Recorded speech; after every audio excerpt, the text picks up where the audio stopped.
Here, we're going to complete. All right, everybody. We are back with another reaction to some of the footage that I've never seen before that our videographer Carlos has captured. 2 inches above the ground. Hopefully, I don't do anything weird. People haven't done that. Gabby, we're going to do a little quick demo right here, real quick. I hope everyone is having a good day, whether you're watching this Mackenzie, or skipping past it. Whatever you choose to do with this content. Be in this cage. Heads up, guys. Looks like I'm going to be teaching switch foot drop step or 3-hop drop. 3-hop drop. 3 times. The last time we're going to go straight back drop. So my bat's right there. Could be dangerous. Are you ready? Go. Go. Go. This footage is from a while ago. Haven't seen Mackenzie in lessons for a little bit. Sometimes kids will opt out of lessons when they get on a different team, have a different practice schedule. That's it. 3 spots. Let's go. Funny part about lessons is coaches come in and out, kids come in and out, and some of them come back, some of them don't. But we get to see them at a part of their story. So show me your setup. And sometimes they leave due to a schedule change, or sometimes they leave because they got what they needed, which I love. This line out in front. I shouldn't be here. Straight up and down. Currently in lessons, we are working a lot of posture and throwing stuff. So seeing this lesson, this straight down, this is out in front. And we're working our vision and glove work. Okay, here we go. It's kind of like a breath of fresh air, a little different.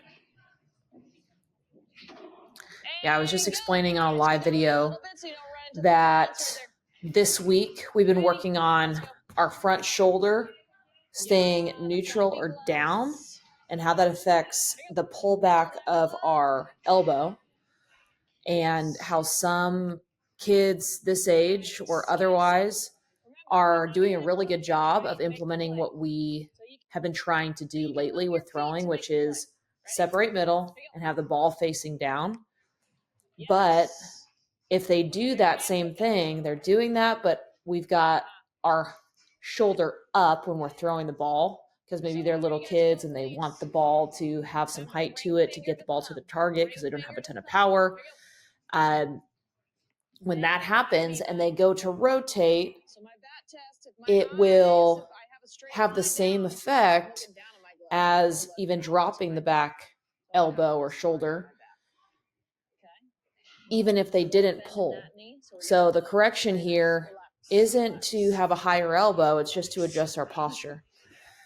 So anyways, I geek out on that kind of stuff because the fix isn't doing the same thing over and over again. The fix is something completely different than what we were working on. Yeah. Why do I do that? Because why? It's too close and it's too. So we are looking straight down. If this is the line of our sight, we're looking down instead of out to go make a play. Also today, okay, as I'm watching this footage, also today, I recorded the last of the pages that I needed for my audiobook, which is exciting. First book I've ever written, The Real Work. It's a guide for young athletes growing up in sport. One of the concepts in there, I guess there's a ton of concepts. If I'm going to write another book, it will be way more focused than this one was, because this one, like, I tried to capture everything I've ever learned. And when you do that, everything is kind of vague. We can't get super like nitty gritty and really, really good on a couple concepts. You're like kind of okay with a lot of them. The reason why I say that is just the concept of perspective. I'm seeing like myself put a bat next to somebody's eyes and just going, here's the line of your sight right here.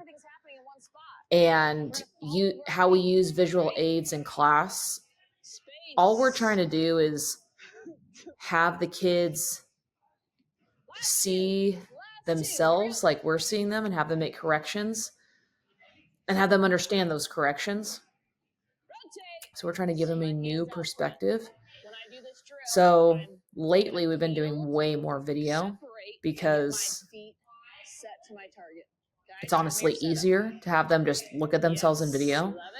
And we found that having kids watch their own video back, now that we've been doing it for months and months, they're less anxious to like watch themselves. Because part of it was they didn't want other people to watch them. Just go, oh, I don't want to look like I don't know what I'm doing, or that looks so embarrassing. I never watch myself on video. But now that they have done it so much, it's like just less stressful for them. I would think in a couple ways. Get through it.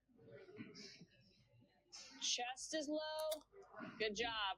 Just get lost in talking about so when you're what we're moving, doing your in chest's coming lessons. up, so your glove's coming up. Stay low. Good. Stay low. Little better. Another way we isolate different skills is starting from a frozen spot, which never ever happens in a game. So head stay still or eyes stay still. By creating this, our goal is to progress into moving into that spot. There you go. Relax. Balls up. Turning backhands, glove work, body positioning this day in class.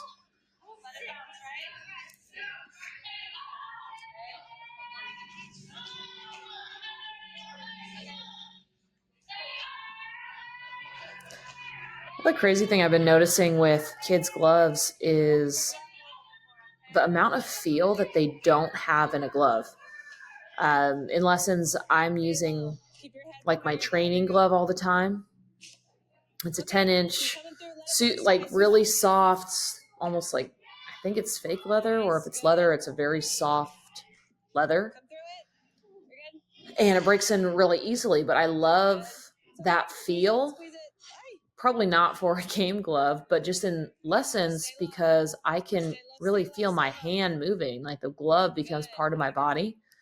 And so often, like, you're just watching these kids go through backhands. It's like, how do they know where the ball is? It's really tough. Stay low. Nice. Atta girl. There you go. I almost teach a whole class in just handling the glove. So when you're coming, you're kind of standing back a little bit. Once it's that short hop, that's when you come. How to size yourself to a glove, how to know a glove, like you need a new glove, how to break in a glove, how to take care of a glove, how to move your hand within the glove, how to close the glove. There you go. Good. Stay low. Stay low. I mean, these things that are so, Good job. like, nobody talks about them. There you go. And you're just supposed to make the best of it, I think could probably make a big difference. Maybe I should do that. Hi, my name is Daisy Munoz. I just graduated from Cal State Fullerton last year in 2023. I play first base, and my favorite thing about Daisy defense is a well-executed played double play. in the And Mexican Pro League me is my favorite last beach is season, Sunset I Beach. think. I'm not sure if she's My favorite playing in it color again this is light season. purple, and Not my working favorite with food is us garlic bread. anymore, I'm gonna or pass at the this mic to moment. someone that always brings snacks, and we're not supposed to be eating on the turf.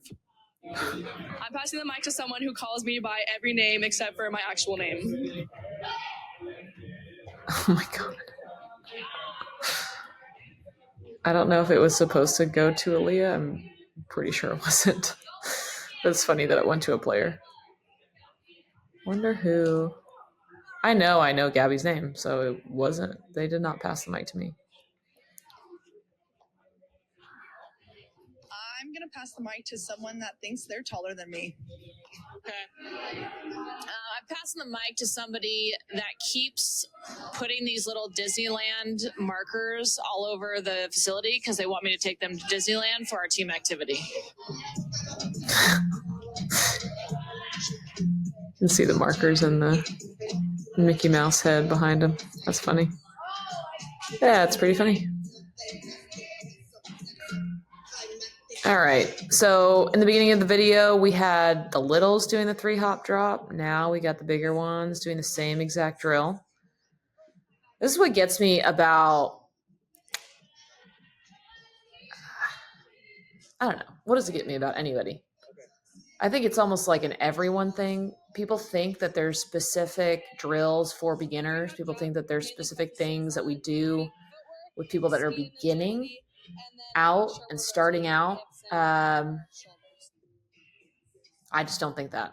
I think there's a basic concept,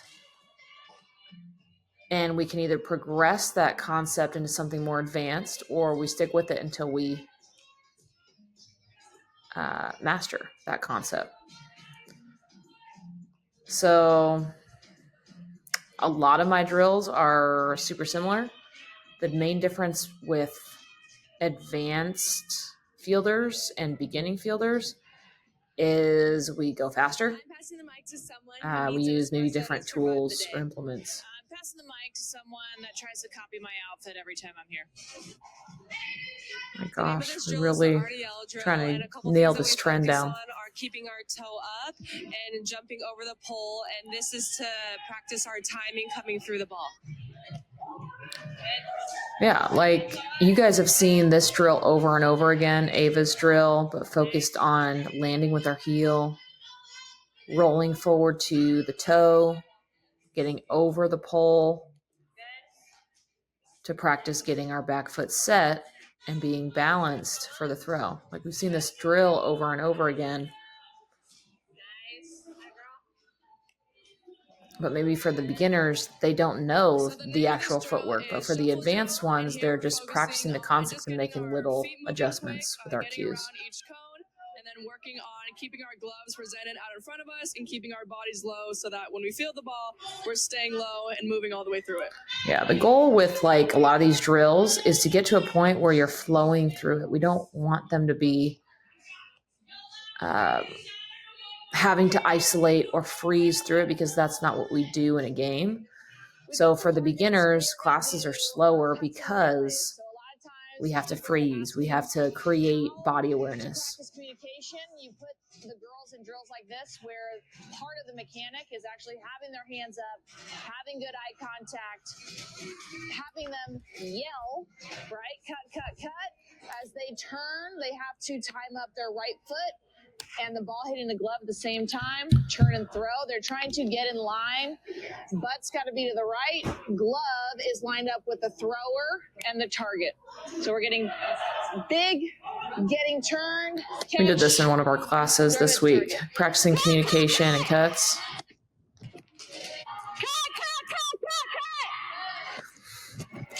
I have a story. My freshman year at Washington, in I think one of the first practices that I ever was part of on the team, I was playing shortstop. We were doing cuts and relays, and I went out there. I was loud, but the line that I was creating between the outfielder and home, I was creating like an L. Like when I was looking forward and back, I wasn't in a straight line from the outfielder to home, and I couldn't figure out how to get in a straight line. It was super embarrassing. I got like yelled at, and then the coach had to come out to me, and I didn't have the body awareness to get in a straight line. And that's crazy that it was in college. It's not that I didn't know how to do it. It's just like my body alignment was off, or like my vision was off. For some reason, I couldn't get in line. The only way that I can make sense of this now, looking back, is one, I was probably super nervous. And when you're nervous, you stop breathing, you stop thinking, I think that was probably the biggest piece. And then secondly, I know that like when I golf, like when you set up for a golf shot and you're trying to aim your feet at the hole, sometimes like your alignment can be off. So people will put like a stick or another club in line with like their toes so they can tell like what direction they're actually pointing. So I think like that kind of thing was maybe happening to me, and I thought I was lined up, but I really wasn't. Anyways, long story short, eventually that experience ended, and I figured out how to get in line. But I'm gonna try to do like smaller yeah, that topics was and one of my first memories of college softball. Was thinking, wow, I can't even do this. What the heck? And we learn in cycles. Like we think we know something until we get out there and we aren't the master of it. So we have to relearn it.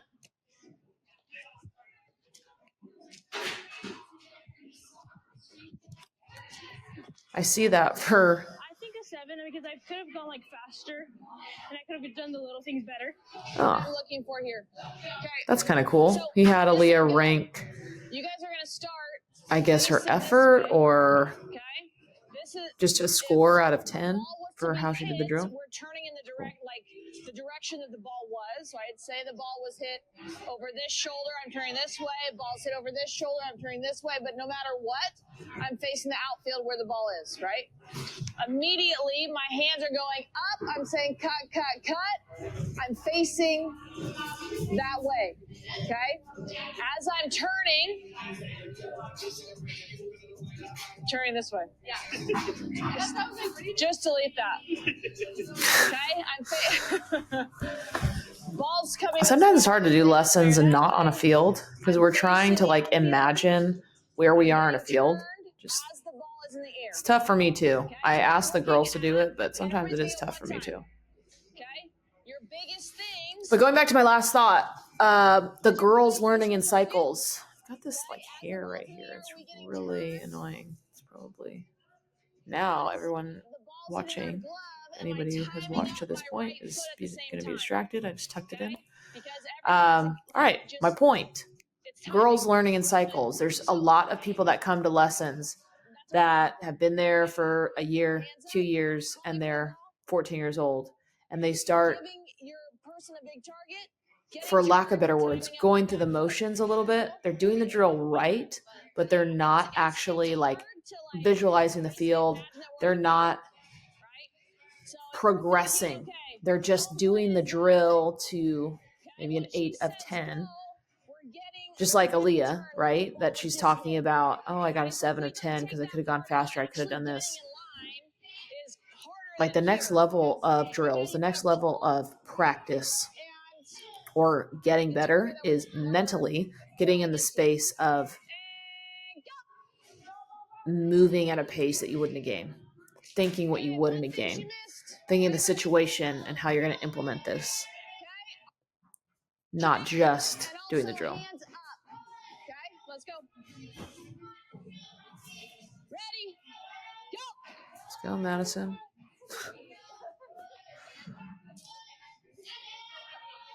Okay. If I'm doing this drill, okay, I have to be obnoxiously loud because they're now over here. Okay? That was actually a perfect example. Everybody that is watching me explain the drill, I'm getting here. they understand the concept, and then when they go in there for My hands are high. the demonstration, Okay,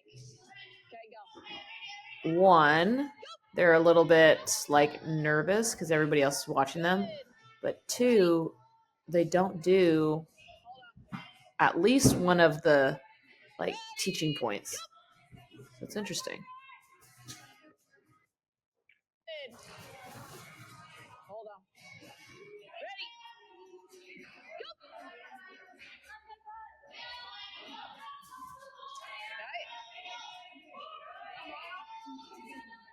Success is a choice. Let's go. Ready? Go.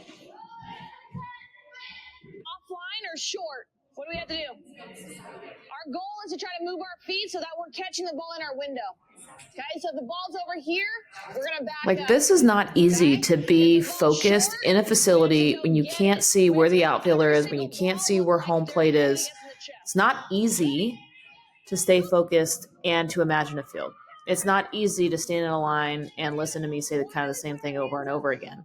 But when it's your turn, are you ready? She just got a ball at the wall. And When she turns around, she might not be able to hear this you. is a mental thing This, right? where physically we're always trying to make practice harder than a game. Hands up. And we understand the reasoning behind that, right? Because if we make practice harder than it is in a game, we can in a game, just react.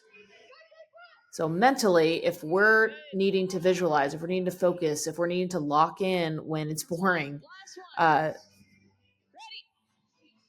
making the argument that this is great mental practice, because in a game, things are just going to come together. Like, you're going to see everything. You've already thought through what you need to do in a harder environment to do it. It's obviously like way shorter. In reality, you have more time to have your hands up. But if you know the steps in a shortened, like smaller field, it's like turning the game on fast forward. And when it's the actual game, you slow it down. I think I'm saying a really similar point right now. Pretty sure. 2 groups of live. Let's go backhands over here, forehands over there. All right, we got 4 minutes left of this video. Let's see if anything cool happens. Thinking we're going to do live. Maybe make a couple points or adjustments. This looks like 21 outs. Good.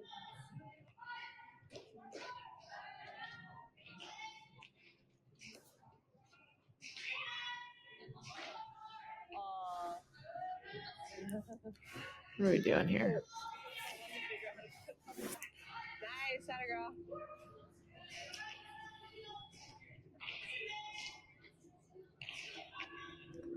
Just from this group, it looks like there's a lot of people that are taking a ton of like little tiny small steps instead of attacking the ball.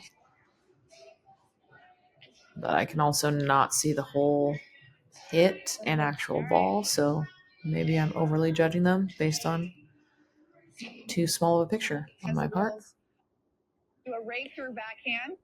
Drives that elbow up. Great job. Okay, Faith has been hitting him a little hard. So remember, if they're hit hard, we're going to... So on my side, we're doing just forehand and softer hit balls, maybe run-throughs, and these ones, we've got some backhands. It's like 2 different types of balls.